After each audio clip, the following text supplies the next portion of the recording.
implementing a fast enough meshing algorithm for my voxel terrain is a must. Trying a supposedly even faster approach and testing if this is indeed faster is something I just can't resist. In this video, I'll show how I optimized my greedy meshing algorithm using integers and bit tricks. At the end, I'll show a few simple tests I made to compare this new solution to the old, similar to what I've done in previous videos. In the last video, I showed how we could transfer voxel data from the CPU to our shaders and color a binary mesh from the fragment shader. Now it's time to take on the real challenge: optimizing the binary greedy meshing algorithm using integers and bit tricks. When we simplify our voxel data to only consider if a voxel is present or not, we just need a single bit for each voxel. If this is 0, then the position is air. If it's 1, then a voxel exists at this position. We can now store each column of voxels in a chunk as a single integer. In this project, I decided to use 32-bit unsigned integers, but we could also use 64-bit integers or something else. The number of bits will then be our chunk size. Now we can use bit tricks to find all the quads in the plane. Starting at the integer for the first column, we start at the bottom and look for the first sequence of ones. When this is found, we expand to the right as long as possible. If a bit is used for a quad, it will be cleared by setting it to 0. This continues like the regular greedy meshing algorithm until all quads are found. It should be clear that this algorithm basically works like regular greedy meshing.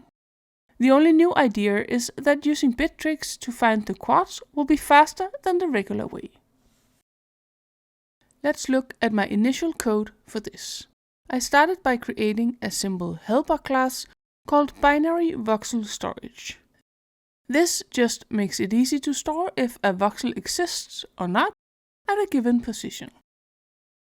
Moving on to the binary meshing algorithm itself, I then kept most of the code for generating the mask, only now I use an instance of the new binary voxel storage to store the mask data. The real changes comes next when we create our quads. First, we get the data from the binary voxel storage. This returns an array of integers, one for each column in the mask. The following code uses 4-bit operations. First, we have the trailing 0 count function. This is somewhat self-explanatory. We can use this to count how many air voxels there are before the first voxel we need to mesh.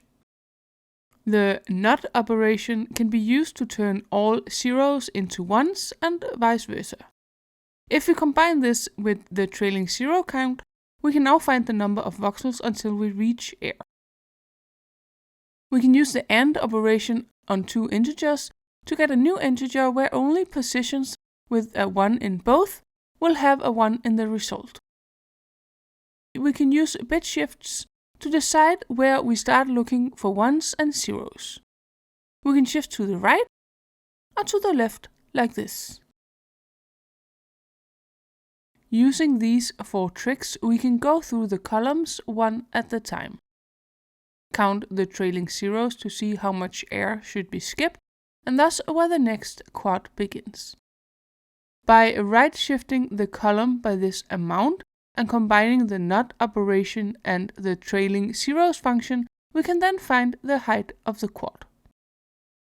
We can then keep looking at the next column, shift it down the proper amount, and compare the number of ones to our newly found height. As long as the next column has at least the same amount of ones, we can keep growing the quad. Now that we found the position, height and width of a new quad, we can create the mesh just like we did previously. And afterwards, we of course need to clear the bits representing the voxels we just created a mesh for. For this, we create a mask integer with ones in the correct positions, and then go through the columns we used using the AND operator combined with NOT to clear the used bits. The next position in the column we're looking at will be the current plus the quad height and the initial number of trailing zeros. So the column needs to be right shifted by the height, and we're then ready to find the next potential quad in this column. The code for this project will be exclusive to Patreons the first month after this video is released. Afterwards, you can find it on GitHub. Go check it out if you want to take a closer look at my solutions. I'm sure there are plenty of ways this could be optimized further, but I think this is a very good place to start understanding how this algorithm works. It might also be that this algorithm could be faster if I used C++ instead of C#.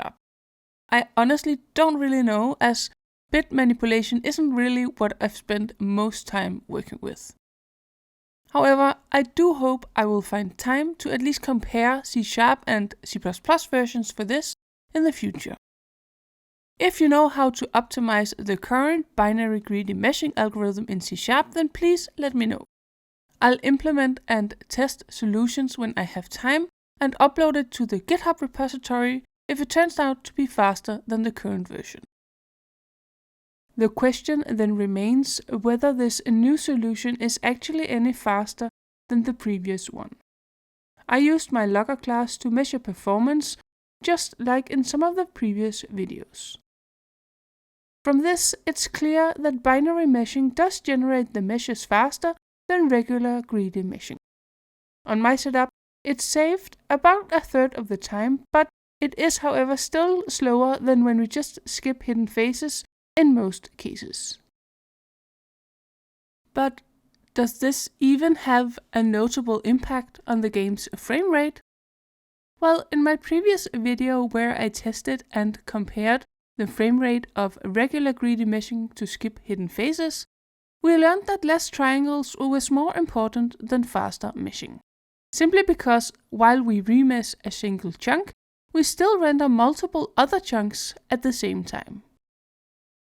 Maybe optimizing the meshing further isn't necessarily the most important thing. In this project, I also only have 4 voxel types so far in addition to air. So regular and binary meshing might not be that different. If we increase the number of voxel types, regular greedy meshing would most likely generate more triangles and thus perform worse. Binary greedy meshing, however, will still remain binary and thus the mesh will be the same. For this reason, my recommendation would be that if you decide to use greedy meshing for your voxel terrain, then consider going for a binary solution. I hope you liked this video, and remember to like, subscribe, hit the bell and all that if you want to see more like this in the future.